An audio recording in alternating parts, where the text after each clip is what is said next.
Buenas tardes, estudiantes de Argentina y Americana 2. Bueno, en este video voy a tratar de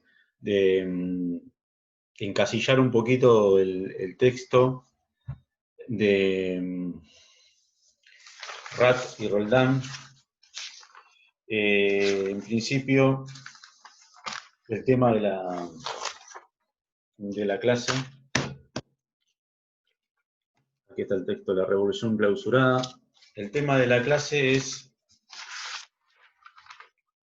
el artiguismo. Martín va a estar grabándose con el otro texto sobre artiguismo. Voy en este momento a intentar. He tenido problemas hoy con mi computadora, así que espero que puedan ir viendo bien, que se grabe. Está un poco lenta. La verdad que es difícil trabajar con una mala conectividad, pero bueno, vamos a... La revolución clausurada. Bueno, el tema entonces es artiguismo, como veníamos diciendo en las otras clases, una cuestión es el tema en sí de la clase y otra cuestión es el texto. En esta unidad me parece importante para este video destacar los elementos del artiguismo en estos autores y luego ir a los capítulos específicamente de las coyunturas políticas. Post-Revolución de Mayo, Asamblea del año 13 y la situación previa, que es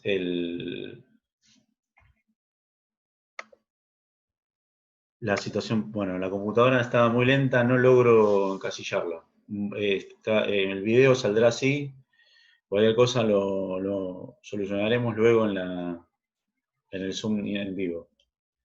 El texto, yo en lugar de ir capítulo por capítulo de los autores, ir primero a la parte del artiguismo, que es el objetivo de la clase. El objetivo de la clase es tratar el artiguismo.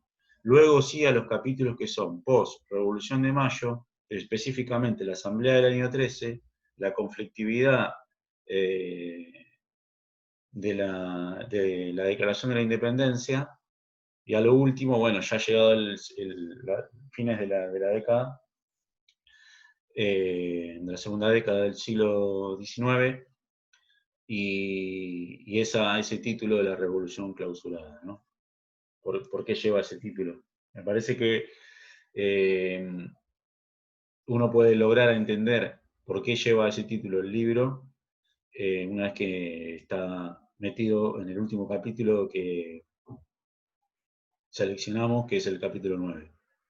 Entonces, vamos a ir dándole forma al texto desde los capítulos de Artigas. Los dos capítulos, que es el capítulo 6, 7, ¿sí? Tenemos la conformación de la Liga de los Pueblos Libres. Esperen que voy a tratar de llegar a... porque se corta la conectividad.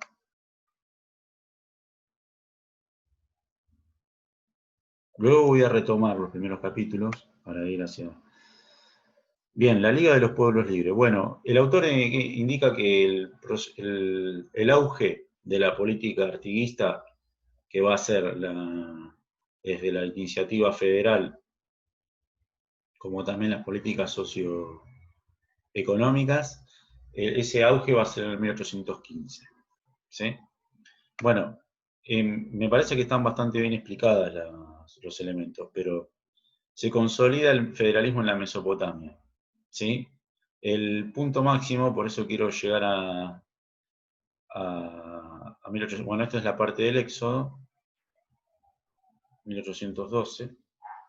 Aquí está. Ese es el auge, ¿sí? Donde está el litoral, incluso Córdoba. El litoral es toda la zona de Santa Fe, Corrientes, Entre Ríos, Santa Fe, Corrientes y Misiones, la actual Mesopotamia. Ahí vemos a la banda oriental, y Córdoba. Ese es el auge del artiguismo.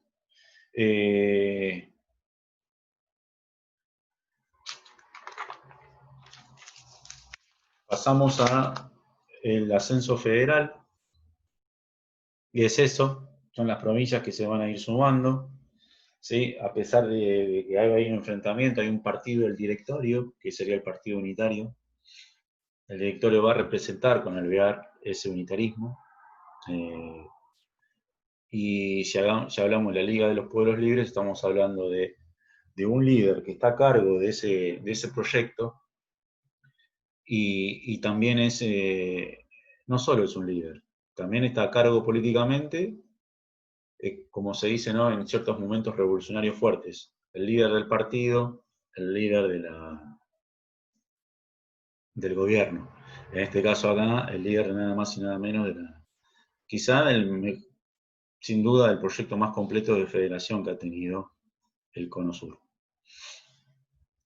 El autor, en este capítulo, en los subtítulos que dice Consolida el federalismo en la Mesopotamia, bueno, va hablando de cómo va negociando y va logrando que las distintas provincias se vayan sumando a su proyecto.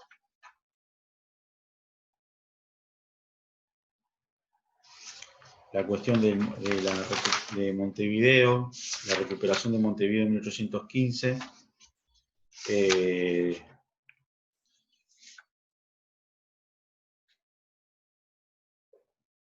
había razones económicas e históricas que llevaron a Santa Fe a confrontar con Buenos Aires y crear un clima general propicio a la causa de los pueblos libres.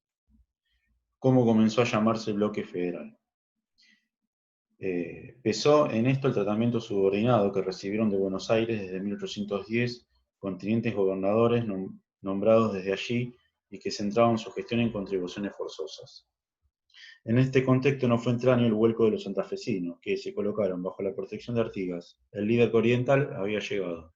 En este periodo la cumbre de influencia política, Santa Fe. ¿Sí?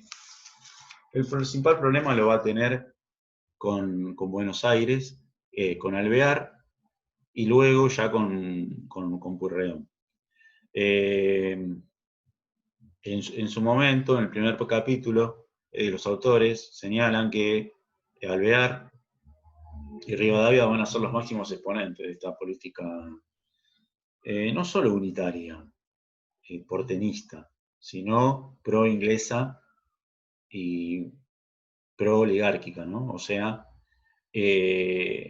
ligada a la dominación, a la dependencia económica. O sea, una pseudo-independencia, políticamente e incluso económicamente, ¿no?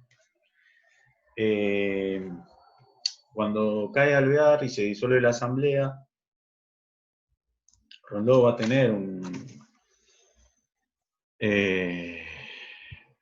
protagonismo en el ejército del norte, y es un elemento importante porque es uno de los que luego va a ser digamos, ese gran traidor frente a Güemes. La encrucijada de Artigas en la caída de Alvear es justamente esta situación y esta gran oportunidad que tuvo Artigas, el artiguismo, de profundizar la revolución. ¿Por qué Artigas no avanzó en Buenos Aires? Bueno, en definitiva la pregunta que se impone es la siguiente. ¿Pudieron Artigas y el bloque federal tomar el poder en las jornadas de marzo y abril de 1815? ¿Pudo haber Artigas ingresado en Buenos Aires? Bueno.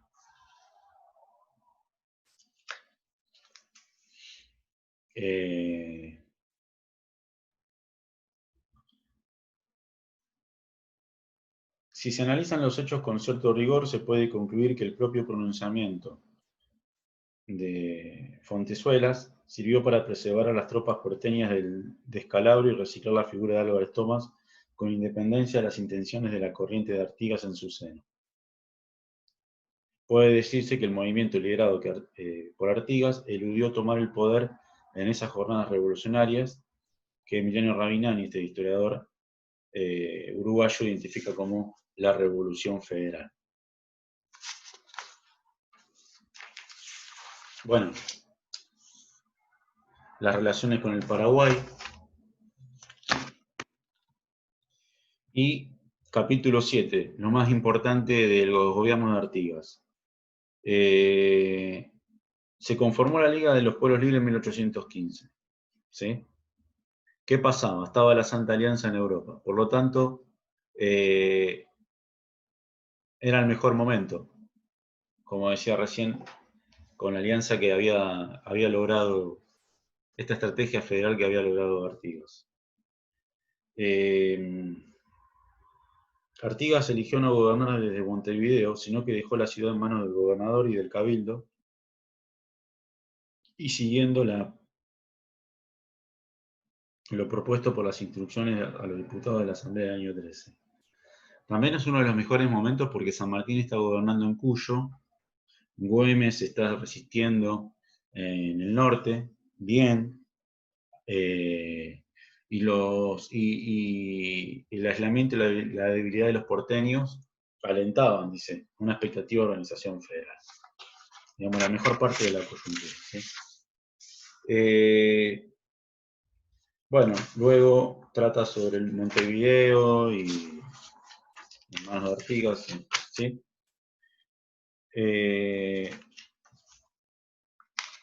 Los enfrentamientos que va a tener Artigas, y pasamos directamente a lo más importante, que es el reglamento provisorio para el fomento de la campaña y seguridad de sus hacendados, que es la fuente por la cual uno puede entender y comprender cuál era el plan que deseaba ejecutar Artigas, ¿sí? Que ejecutó a través del reglamento. Terrenos para repartir, los agraciados, tamaño y características de las estancias, los ganados, el manejo de rodeos, el uso de las marcas y las restricciones a la matanza, obligaciones y restricciones a los agraciados, medidas de orden público y procedimientos de autoridades a cargo. ¿Sí? Todo esto intentando institucionalizar la práctica de achique de la brecha de la desigualdad. ¿De qué manera? Con el reparto de tierras, pero no la expropiación de los grandes propietarios. Y la organización del trabajo. Cuando se habla de obligaciones y restricciones, se habla de la organización del trabajo. Los artículos 12 y 15 tratan del origen de las tierras a repartir. Son aquellos de los emigrados, malos europeos y peones americanos. ¿Sí? Esto de malos europeos y peones americanos se toma como frase, digamos, ¿no? Para entender cuál es el origen de por qué se llegó a esa revolución clausurada, ¿no?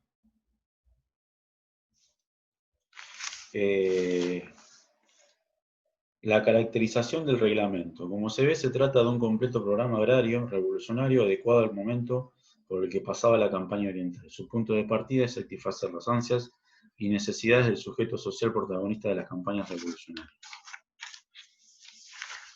La política exterior e interior, hay un protectorado que es el que va a establecer Artigas con estas provincias, con la que está en la Liga de los Pueblos Libres. La independencia pone fin a la revolución. Bueno, aquí yo quería, una vez establecido lo de Artigas, mi intención es ahora tratar los otros capítulos. Como hoy tuve problemas con la conectividad en la computadora, digo, va a ser bastante breve, pero ustedes desde el capítulo 5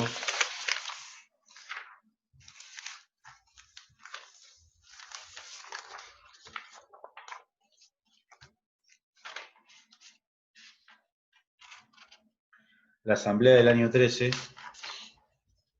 ¿sí?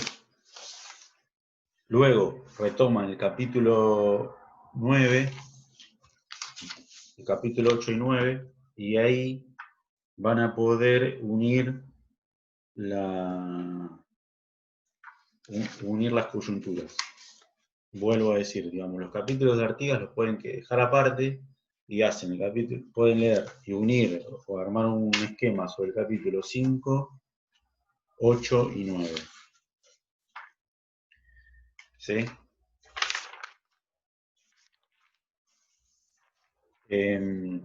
Los autores tratan de que la Asamblea, también como los otros hechos políticos, tuvo una mirada, distintas miradas historiográficas: liberal, nacional popular, socialista y con alcances sin límites, que es la marxista de Mercedes Peña. La guerra y la diplomacia. La guerra napoleónica, esta necesidad imperiosa de convertir a América Latina en un receptor privilegiado de las manufacturas británicas en condiciones de que España era aliada de Inglaterra contra Francia. Esto lo van a retomar después, pero el problema es que llegada a la Asamblea del año 13, ya ese considerado jacobinismo o ese miedo al terror impuesto ya sin Moreno,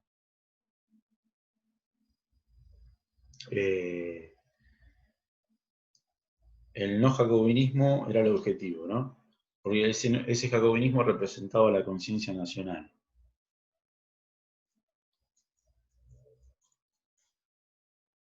Artigas adopta el pensamiento de Thomas Paine, de conformar el texto instrucciones a los representantes de la banda oriental que debía ser parte de la Asamblea del año 13.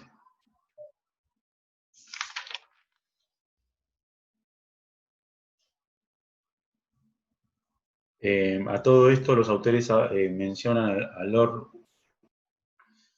Wellesley y Lord Castlereagh, quienes están a cargo de la política diplomática británica en estos contextos.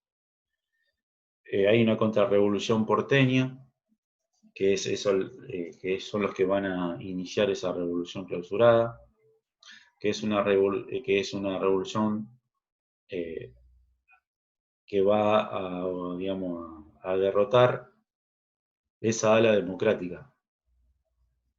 Es pro-inglesa y oligárquica.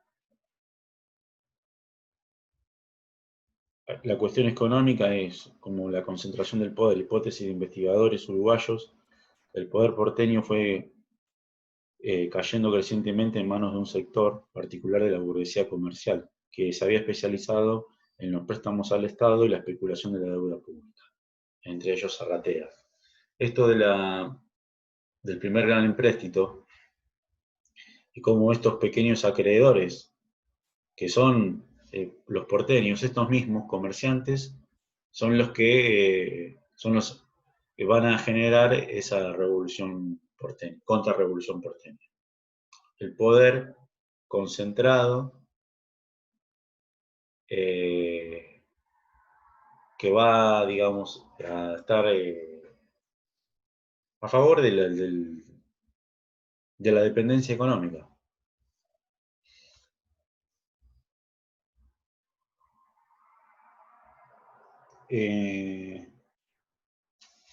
Bueno,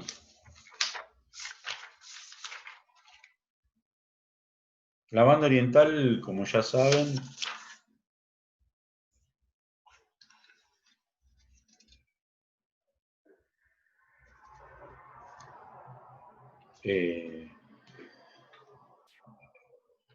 tenía su propio posicionamiento luego de la Revolución de Mayo.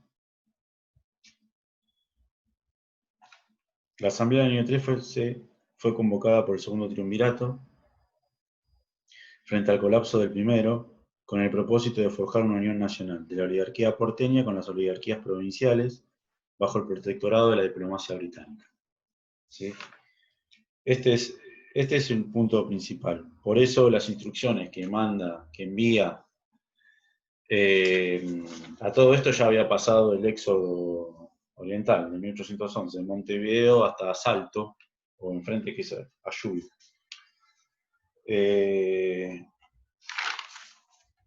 La verdad sobre la Asamblea del año 13 es esto de los acreedores y la dependencia económica, Pero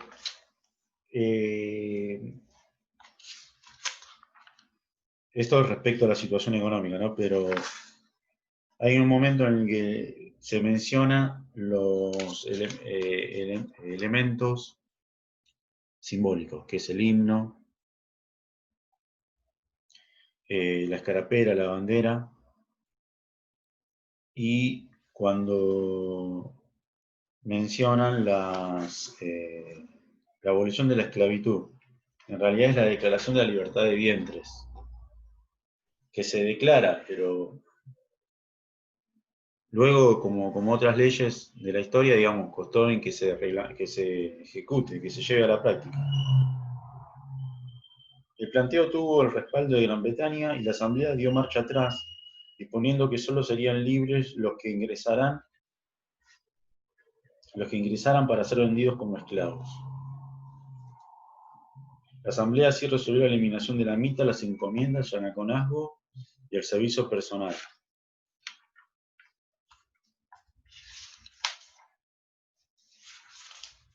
Bueno, luego van los capítulos de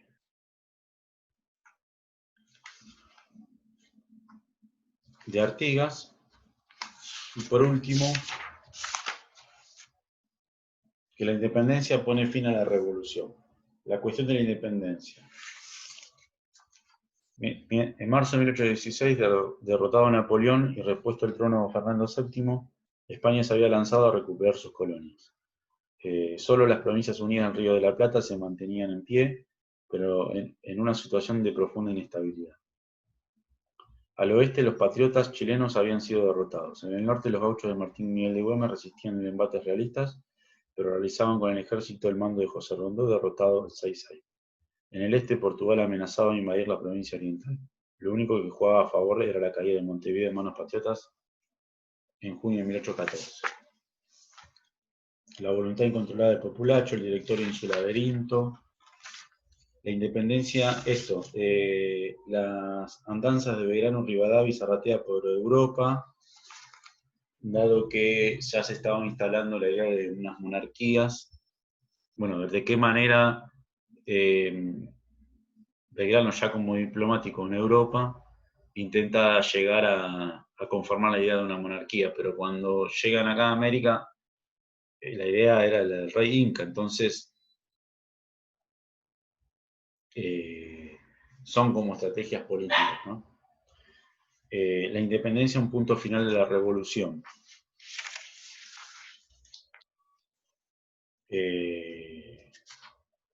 Deuda pública y privatización de la campaña contra el indio. Los crecientes rumores de la conspiración con los portugueses obligaron a acelerar los tiempos.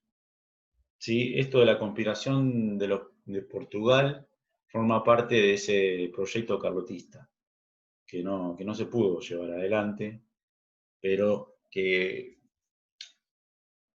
cierto sector en la interna política indicaba que esa declaración de la independencia iba a significar que estaba preacordado con los portugueses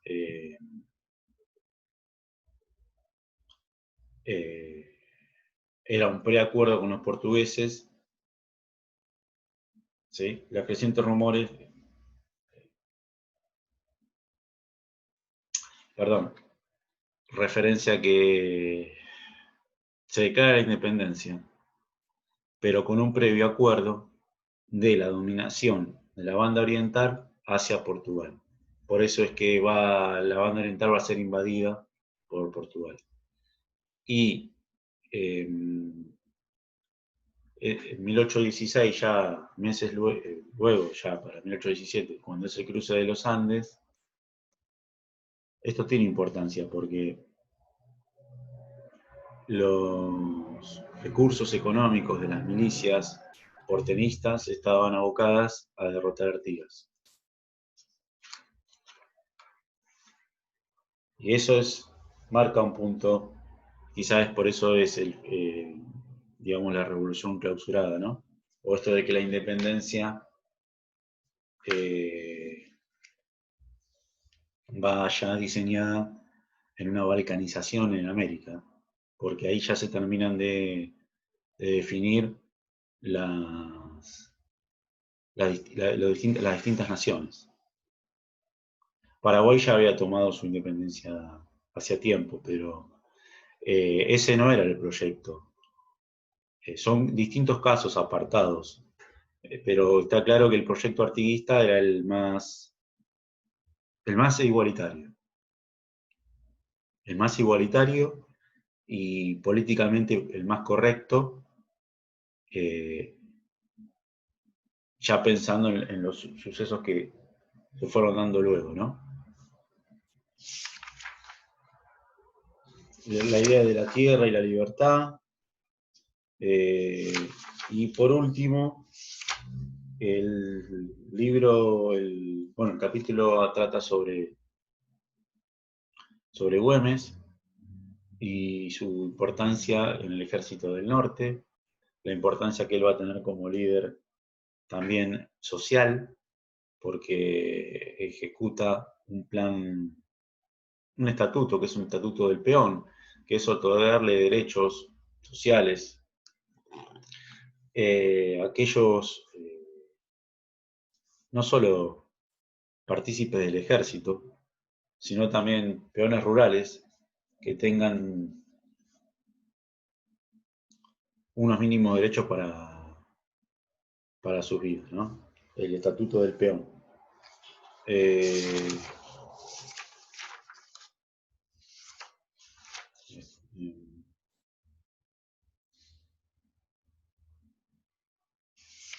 Hay una conspiración, como la que hubo contra Artigas, y también hay una conspiración contra Güemes.